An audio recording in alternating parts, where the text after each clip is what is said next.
The contemporary penthouse living area was filled with chilly blue light from the enormous television screen. Zenith Enterprises' CEO was idly swirling the unopened wine in her glass while leaning back in her leather recliner. For 5 years, she had been fighting the same hollow, engrossed in her job to stifle the unceasing cries of loss. Against a world, success was her armor, money, shield, and power. Whatever had previously deprived her of joy, the news anchor's voice penetrated her mind. And, in an extraordinary turn of events, the creator of Novatech Solutions, the enigmatic millionaire Alexander Knight, has surpassed Knight, who maintains a very low profile in the global wealth rankings, is scheduled to appear in public for the first time in years at London's gala this evening, but her hand froze in the middle of the drink. The face on the screen was clearly visible even behind the glass, which was vibrating a little. The powerful jawline, the penetrating emerald eyes, the mask of time and subtle elegance Michael Herr was not your typical millionaire, as shown by the wild brown hair that once fell into his eyes when he smiled. Michael, the guy who vanished 5 years ago on the morning they were set to exchange vows certificate, the room appeared to shut in as Lily's heart hammered against her ribcage. Her intellect cried out for reason as the air became too dense to breathe. Reason it couldn't be him, but she made herself grasp the armrests, concentrate on the fact that the guy for whom she had grieved and searched until all hope had gone was alive, not only alive, was prospering as one of the world's richest men, and her shaking fingers went for the remote control that rewinded when she stopped the video on his face. The same small scar over his. She recalled how he dismissed her left eyebrow from a college skating incident, calling it his emblem. Of awkwardness, her speech scarcely audible as a barrage of inquiries overpowered her mind. Why hadn't he contacted anybody? Where had he gone? And why, of all things, was he living under a whole other name, Lily? Leaping to her feet, she traversed the length of the room, attempting to retrieve the glass of wine that had been left on the sleek marble table. The weight of betrayal combined with an unreasonable, desperate hope was like trying to put together a jigsaw with missing pieces. Did he decide to leave because he was in danger at the time, or was there something more sinister that she couldn't yet comprehend? The penthouse door opened, and Grace, her assistant, reluctantly filled in for Miss Morrow, who the Hong Kong team needed. Grace started to ratify the merger, but she paused when she saw Lily's look. "Are you okay?" Lily turned when she said, "I need a flight to London tonight," to her assistant. Her normally authoritative manner faltered. Grace blinked, but to cancel the board meeting, because Lily's tone was abrasive, and Grace hesitated. As the private plane flew into the night, there was a brief moment before nodding in understanding that I would take care of everything. Lily's thoughts repeated as she gazed up at the dark expanse of clouds below. She recalled how Michael used to grasp her hand as they passed the scene like shards of an old film reel. The way he spoke promises of eternity left a lasting impression on her. They had organized a just going to City Hall and giggling about how their wedding would just consist of papers and lunch. Then he disappeared, leaving behind a message saying, "I'm sorry," an empty flat, and no calls or texts. She believed she had moved on, but the sour taste of that recollection made her jaw tighten. "I'll come back for you," but he never did. Even though the wounds never fully healed, it was good to see him alive and doing well today.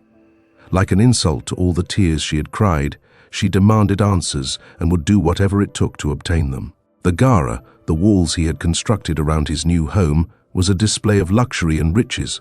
Where London's elite congregated, Lily approached the Marlowe Hotel's grand ballroom with a goal, clad in elegant dresses and well-tailored suits. Her sleek, elegant black outfit made her presence dominating as usual, and she looked over the throng for him. As the clinking of champagne glasses and the hum of discussion subsided, she saw him standing there, with a throng of fans on each side of him. The atmosphere appeared to be filled with energy as he moved. He wore a fitted charcoal suit and exuded strength and charisma. His stance was assured, yet controlled, nonchalantly scanned the room as if he owned it, and when their eyes locked, neither Michael nor Alexander seemed to be able to move. His placid exterior momentarily wavered when the world realized he was now frozen, but it was enough for Lily to recognize him. She approached him after seeing a flash in his eyes and then feeling guilty about something else.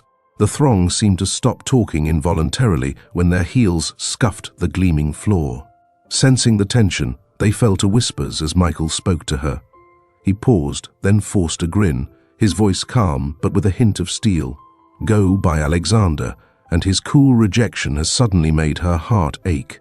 "It's been a long time," he said, in a harder tone than she had meant. Said, "I didn't expect to see you here, and I didn't expect him to be so measured." She fired back, her eyes narrowing. "Expect to see you alive."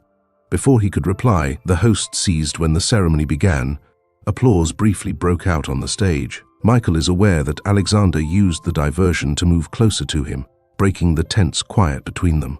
Lily's lips clenched as she whispered, "Meet me on the terrace in 10 minutes. Kurt nodded, and she would hear any justification he had, so it had better be excellent that the terrace was a peaceful retreat. As Lily waited with her arms crossed, she heard his voice from the sound of the Gara. The chilly London night shortly before she saw him. "Lily," he started speaking in a forceful but kind tone, stopped her feelings from rising to the surface and told her not to mention my name, as if nothing had occurred or that you had not vanished. "You didn't destroy me," he said, gently exhaling, his eyes heavy with unspoken words. Her laugh was harsh, and I had no option. I had to choose between Michael, Alexander, or whatever you've chosen to be. "I can't explain everything here," he continued, his voice cracking a little. "Protect you. But trust me, Michael, I never stopped thinking about you." She moved closer, her eyes burning for 5 years. 5. "Do you know how it affected me to wake up every day and worry whether you were gone or dead?" His jaw tightened, and she saw a rift in his calm for the first time. "I'll explain everything, but not tonight." Opportunity to correct this. Lily gazed at him, caught between rage and the agonizing glimmer of hope she believed she possessed. "Buried? You owe me everything, you'll get it," as he said. "And I'll..." She paused, then said, "I'll see you at St. James Park at noon if you don't show up." He replied softly, "Don't bother looking for me again. I'll be there this time." Lily stood still, her heart thumping the guy she loved, as she turned to go. She wasn't sure whether she could trust him again, but loathed was back.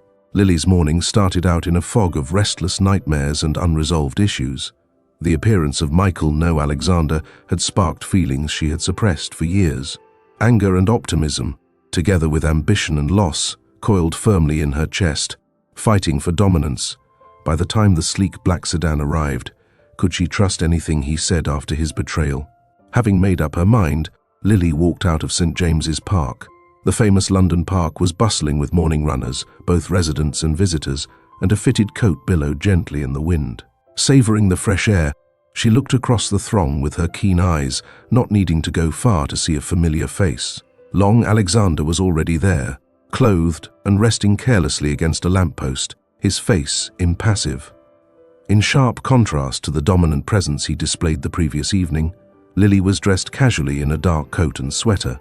When she halted a few feet away, the gravel road muffled the click of her heels as she approached in steady steps. He straightened his eyes as his speech held the burden of 5 years of unresolved issues. "You showed up, that's a start." Taking a moment to meet hers, none of them said anything, leaving a void filled with unsaid words that I had always planned to back, he murmured at last. But things didn't work out the way he had hoped, since her chuckles sliced through the morning air. "Is that what you call disappearing?" His jaw tensed on the day we were meant to begin our lives together, but he didn't. "Lily, please turn away." "I see how that must have appeared," she interrupted her. "You have no idea what it's like to wake up and discover that the person you trusted the most has disappeared without saying anything.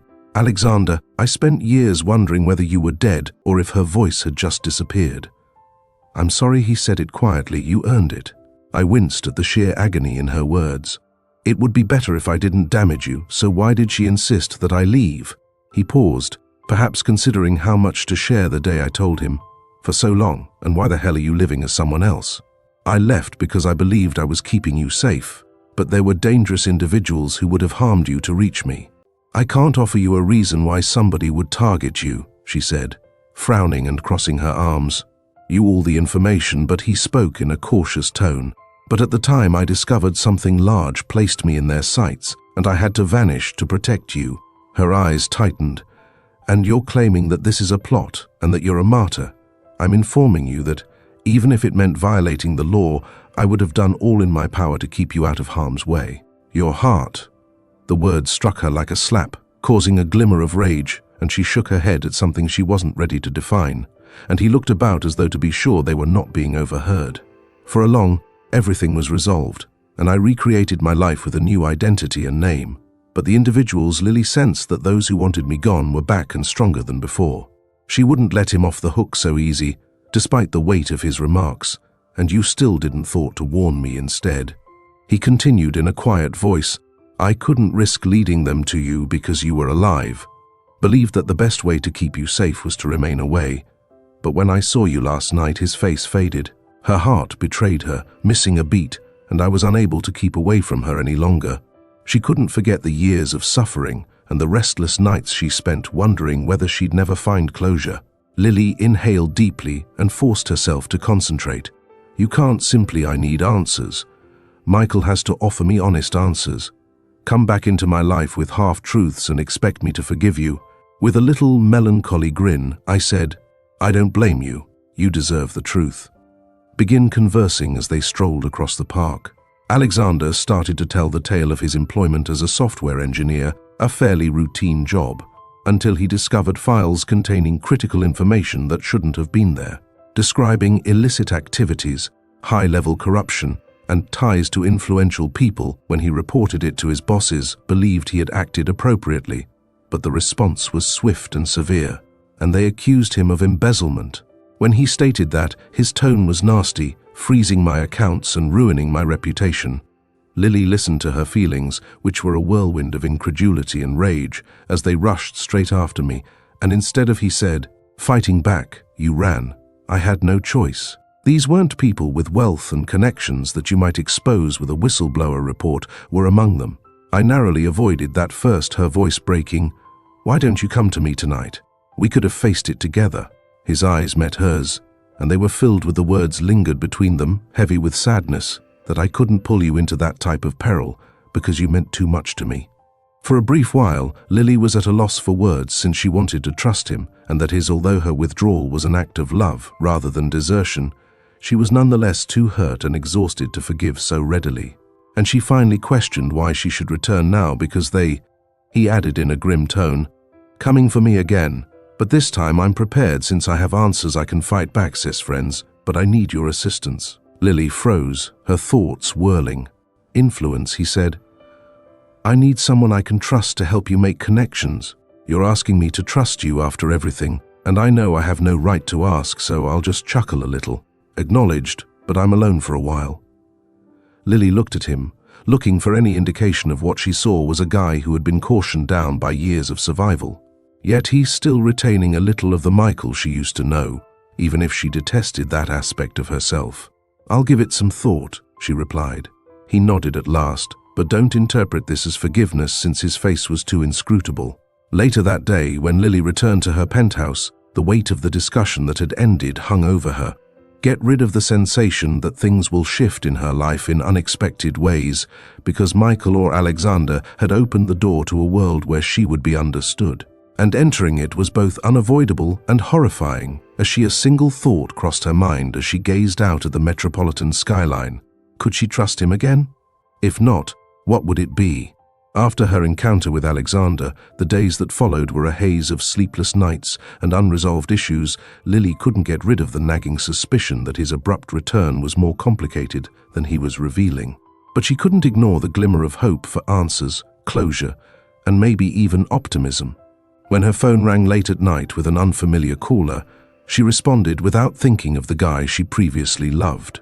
"Lily Morrow, I'm hesitating." Alexander's voice was calm and quiet. I need her heart raced when she saw you tonight, yet she spoke in a neutral tone. "Why? I have to show you something that will clarify everything." Lily was hesitant to trust him about. Walking onto a small layer of ice, but she was curious about where I would send the address was subtle, but before she could respond, the connection died. A few minutes later, her phone rang with a location. Against her better judgment, she grabbed her coat and keys and left her penthouse in a warehouse on the outskirts of London. The warehouse's corrugated metal walls stood in sharp contrast to the luxury of her typical settings. lurked in the shadows, and the slight buzz of movement inside suggested secrets. Concealed in the darkness, as she got closer to the massive door that cracked open to show Alexander was waiting just inside, gesturing for her to follow him in this direction. "Where are we?" His face was inscrutable.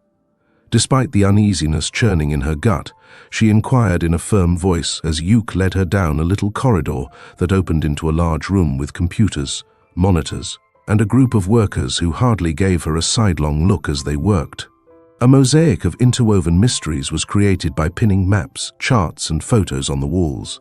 "Welcome to the Lily's eyes lit up as Alexander said, his tone tinted with mockery, heart of the operation. Scanned the room, asking what the surgery was. He went to a monitor and pressed a few keys, bringing up a dossier containing biographies of influential politicians, executives, and other people. The names she had seen in headlines. "These are the individuals who have been attempting to murder me," he continued. Strings behind the scenes for years, and when she looked at the pictures, her brow wrinkled. "And you want me to think that you've been engaging in some kind of clandestine activity that goes against what the shadow government?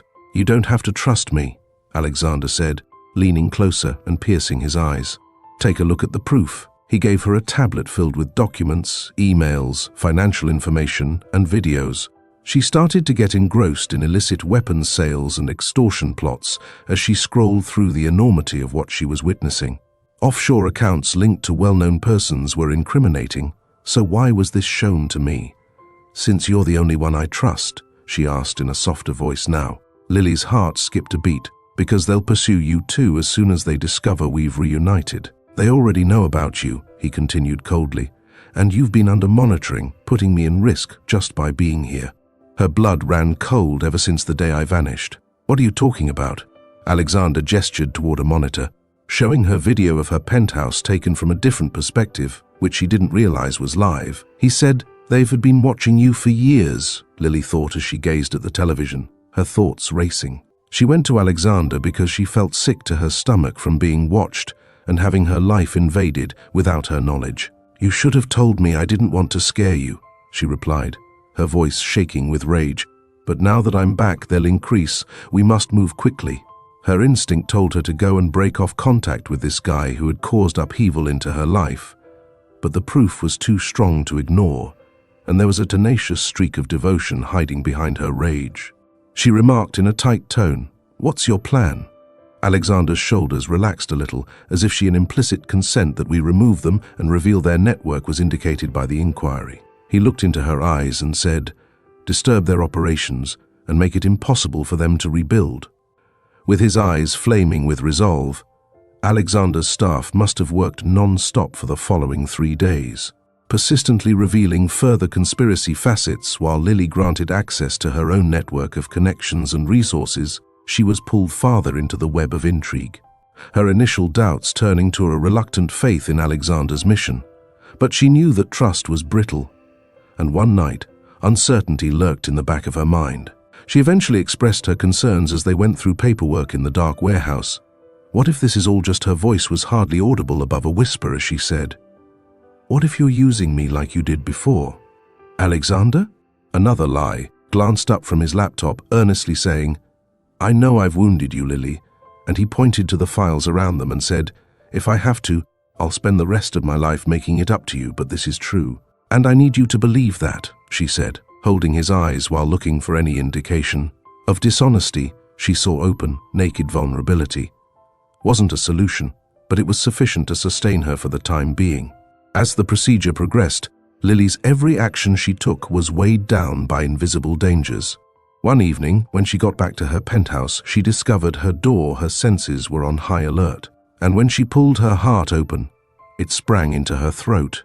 The living room was undisturbed, but a picture of her and Alexander that was placed on the coffee table made her shiver. Years ago, at a cafe, the words were written in red ink over the picture. As she took up the picture, her hands trembled, making it obvious that they didn't hesitate to convey a message because they knew she was connected. She contacted Alexander right away, her voice calm. When Goering showed there a few minutes later, "We had a problem despite her dread." As he looked at the picture, his face darkened.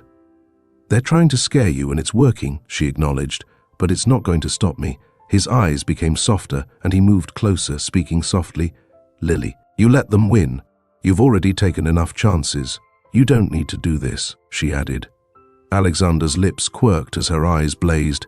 "No, if I'm in this, I'm in all the way. You've always been braver than you give," he said with a little grin and a glimmer of respect that breaks through his anxiety. "You deserve recognition for the fact that as the days stretched into weeks and the stakes increased, the team discovered a crucial lead and names of important conspirators on an encrypted drive. But accessing it needed more than just digital." As they were discussing the strategy, Lily interrupted with a stern tone. "Finance it required infiltration, I'll go," Alexander remarked. "If they catch you, it's over because you're too familiar. If you believe they won't catch you," he countered. Alexander looked at her, his jaw clenched. "I'm the better option," she whispered, searching for me. "It's too risky," so as she shot back. "You need that drive and I can get it," while I sat here doing nothing. Alexander eventually gave in, but we do things our way. No risks, no dangers. The tension between them was like a live wire. Lily nodded as she got ready for the operation, even though she had no idea whether this mission would be safe. She had the unshakable impression that everything was leading up to a point at which there would be no turning back. When the mission came, she entered the target building with ease, her anxieties being taken by pure willpower. The drive was just where their intel had said it would be, but she was frozen in place when she heard footsteps. As she hid behind a column, gripping the drive, her heart thumped. A person loomed in the doorway, and for a moment she briefly believed she had been caught, but the figure passed on, and she shakily breathed. Escaping when she drive in hand, Alexander greeted her at the entrance of the warehouse upon her return. As she gave it to him, his face lit up with delight. "You did it," he murmured, his voice full of wonder. "I told you I could." She responded with a faint grin pulling at her lips, but as they looked over the drive's contents, the extent of what the identities, relationships, and sheer might of those engaged became brutally evident, was overpowering. "We're in deep now," Alexander muttered in a grim voice, and Lily looked up at him. Unfazed, "We continue to travel no matter what." The encrypted drive was a treasure trove. As Lily sat next to Alexander in the dark warehouse, the weight of the proof they'd exposed the identities of politicians, tech moguls, and mysterious operatives crowded the screen. The ramifications were scary, and the extent of the corruption was astounding. Crew put in endless hours deciphering files and getting the data ready for publication. But as each hour went by, "We're near," Alexander said. As danger grew wider and their adversaries refused to watch helplessly as their kingdom fell apart. "Us," Lily asked in a firm voice as his eyes scanned the screen. "Once we release this, they'll have nowhere to hide." He stared at her, his eyes unblinking, and said, "I won't let that happen." "What happens when they come for us?" Intended to console, but Lily could see the stress on his face. Alexander was a man who was bearing the consequences of his decisions, and she was aware the battle ahead would put them both to the test in ways they had not yet anticipated, but the strategy was simple. Provide the data to many media outlets at once to guarantee that the public learn the facts before their adversaries may step in. But as their scheduled launch drew nearer, the warehouse's monitoring system saw someone moving outside. One of Alexander's teammates stated Alexander's voice was tense as he walked quickly, checking the monitors, and a fleet of dark, he replied. "They found us." As SUVs circled the premises, their windows veiled and their motors roaring menacingly. Lily's heart was racing, but she made herself concentrate on what we should do. Alexander said, "Stay to the plan," and he went to his staff to safeguard the data, and we cannot allow them to examine the files that the room exploded into in order to prepare for remote access. Alexander grabbed Lily's arm and pulled her away as everyone moved with seasoned precision, controlling chaos. "You must," he responded. "Get out of here, I'm not leaving." But she fired back. "Lily, this isn't a if they get you, they'll have to grab us both," she said, cutting off her speech abruptly. "I'm not running, Alexander." Waring looked at her with respect and irritation, saying, "You love me for being impossible." Before he could reply, a loud crash rocked the structure, causing a little grin to break through the tension. Upon entering the warehouse, SUVs crashed through the outside gates, and the sound of boots on gravel announced the presence of heavily. Alexander's squad of armed agents took defensive positions, maintaining their composure.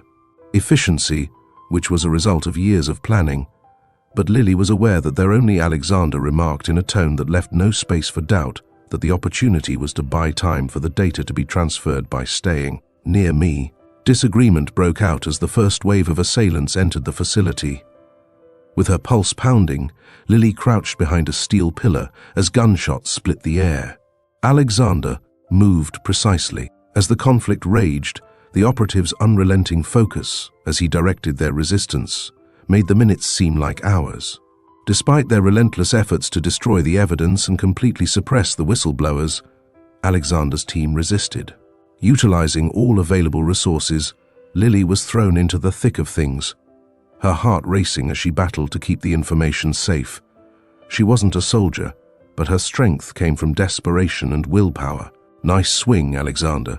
As one of the agents moved in, she used all of her might to swing a metal pipe, knocking him to the ground. Yelled out, "Don't get used to it," with a note of pride in his voice. She answered, breathless but resolute in spite of the warehouse's fortifications were eroding, and despite their best attempts, the assailants started to overpower them.